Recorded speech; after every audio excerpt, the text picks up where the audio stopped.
What's going on, everybody? It's Luke Waters, and today I'm going to teach you how to change your thermostat housing gasket. Now this video in particular is going to pertain to the 3800 Series 2 supercharged engines, but a lot of thermostats are changed in a similar way. The other day I noticed I was having a little bit of an antifreeze leak.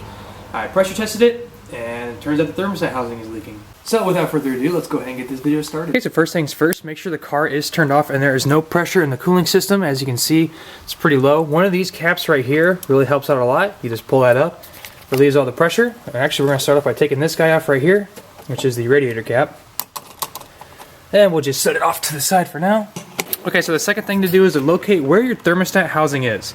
Now in this car, it's this guy right here. It's just got two bolts on the outside and a bleeder on top. Pretty much all thermostat housings look the exact same. They're usually on top of the engine. I know some GMs have them located in the back. I think the old 2.2s have them back there. They're not hard to do. They're just more time consuming.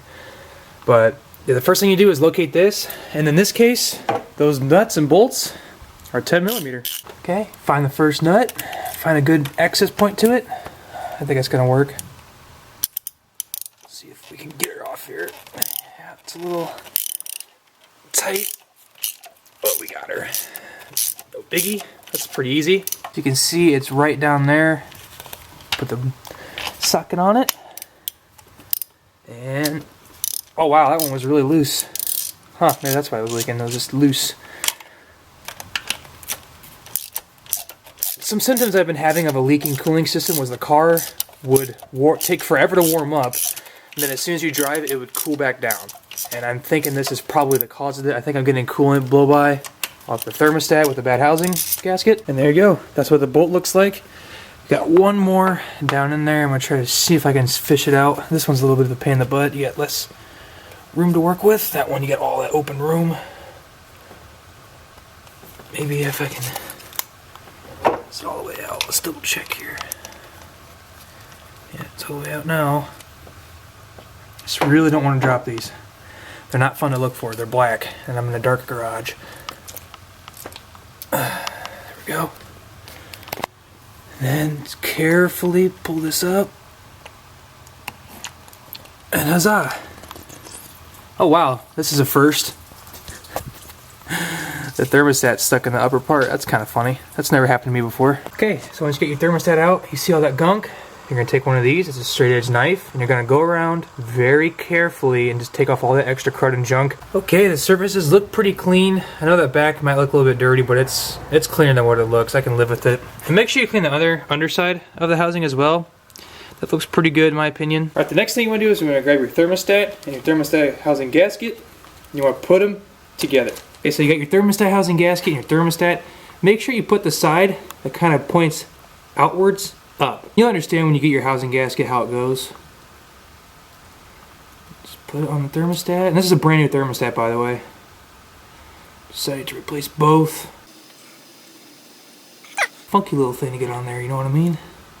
Get a pain in the butt sometimes. Alright. There we go. Make sure it's sealed all the way around. It's on there good, and it's not going to come off. Next step is the easiest part. You take your thermostat and you put it in. Very difficult. I'm just kidding.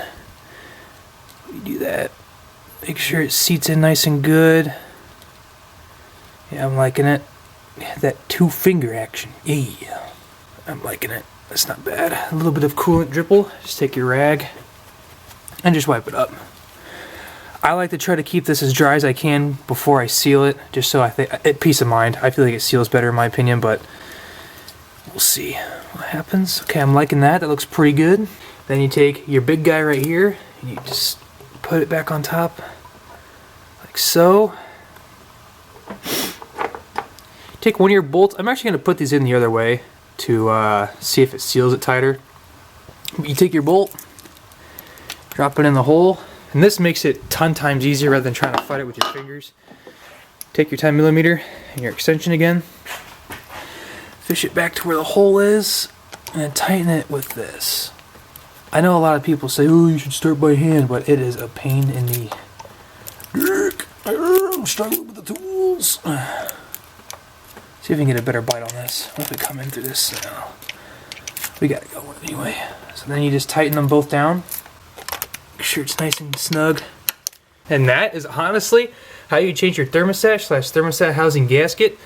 I do have one more step, and that is to fill up the radiator back with coolant and bleed all the system out, but that'll be in the next video. It's pretty simple. It's just 2 bolts holding on the housing, and you just pull it off, pull the thermostat out, switch around the gasket, put it back together, you're done. The biggest thing with doing this job is make sure your surfaces are clean. You want to have a good connection between the housing and the lower intake manifold when they go back together. You don't want it to corrode or have any buildup underneath there. But like I said, how to bleed your cooling system will be in the next video. There's people inside the house sleeping. I don't want to wake them up with my car. It's kind of loud. So that'll actually be in the next video. I'll put a link to it somewhere when it's uploaded on YouTube, whether it's on the left or right side of me. But if you guys enjoyed this video, please give it a thumbs up and subscribe if you haven't already. It has been your boy Luke Waters, and I'll see you guys on the next one. Peace out, everybody.